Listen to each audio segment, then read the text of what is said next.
All right, story time.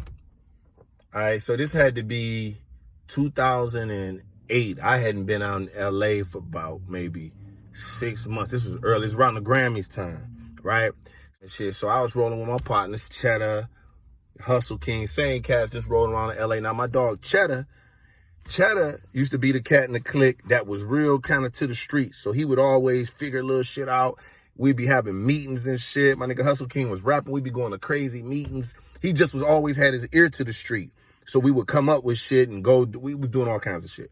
Anyway, one day we riding around smoking weed and shit, just riding around Hollywood and shit. And he was like, yo, my nigga Cheddar was like, yo, I got an interview set up for us down at Def Jam, or a Def Jam office that was on Sunset near Beverly Hills, like all the way down past the Comedy Store, right before you cross over into Beverly Hills. It was an office that Def Jam was using back in 2008. And he was like, yo, I got to do some interviews with my dog with True Magazine. He got a magazine. He supposed to be interviewing some cats.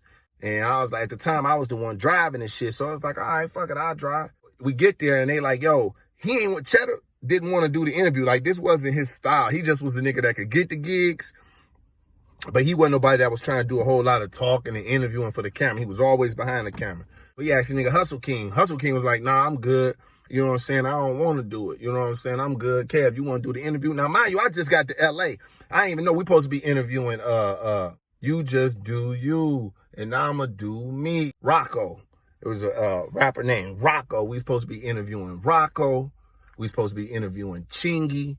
And we supposed to be interviewing Rick Ross. They like, Kev, you want to do the shit? I'm like, all right, fuck it, I'll do it. I just got to LA. I don't know what the fuck going on, but they said Rick Ross and Chingy gonna be in here in '08. Fuck it, I'll do it. So the guys from the magazine, the True Magazine and shit, and at the time, this was really a magazine. It wasn't super online at the time. So we get there and shit, you know, Rocco come through, you know what I'm saying? He come up in the office and shit. We do the interview. It was dope. Then after he come out, because they was going interview to interview, because it was around the Grammy time and shit. So then came in Chingy. So Chingy came in, we did the interview. It was cool. Chingy a cool motherfucker too. And then Rick Ross came in the building. Rick Ross came in the room and shit.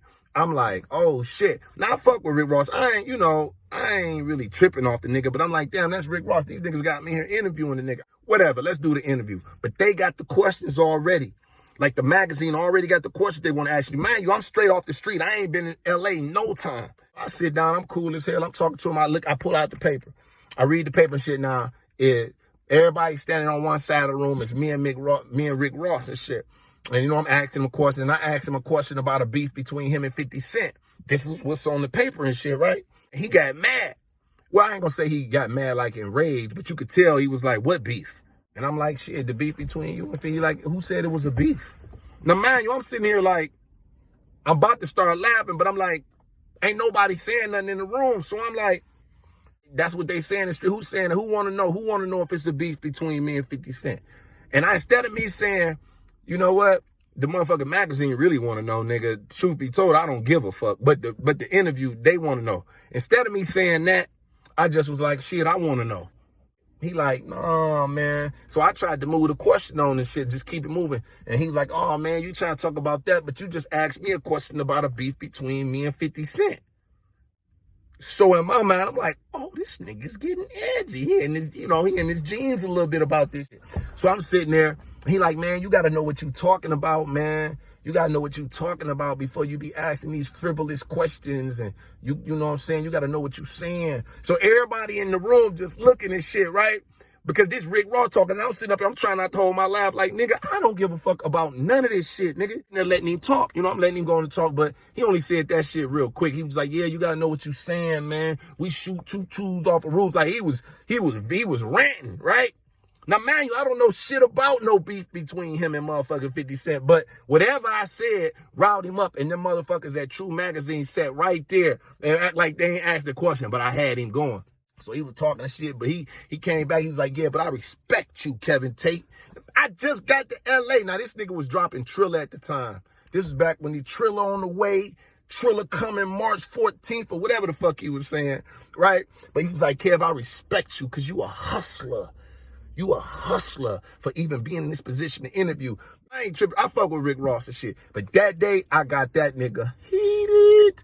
And True Magazine, I was about to say shout out to y'all, but y'all niggas was some suckers and shit. Y'all niggas was scared as hell in there and shit. But that nigga was a good nigga. Rick Ross was a good nigga. I couldn't wait to get on the phone and tell my brother, like, yo, I had Rick Ross in this bitch. Hit it.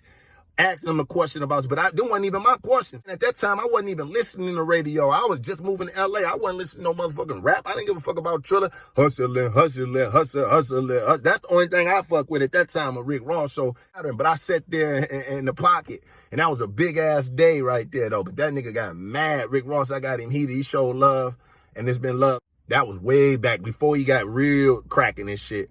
You know what I'm saying? Shout out my dog Hustle King. Shout out my dog Cheddar, man, running around LA early as hell. That shit was funny. And I was low-key mad at first because the nigga got smart. And I felt like I stood in there for that magazine and shit.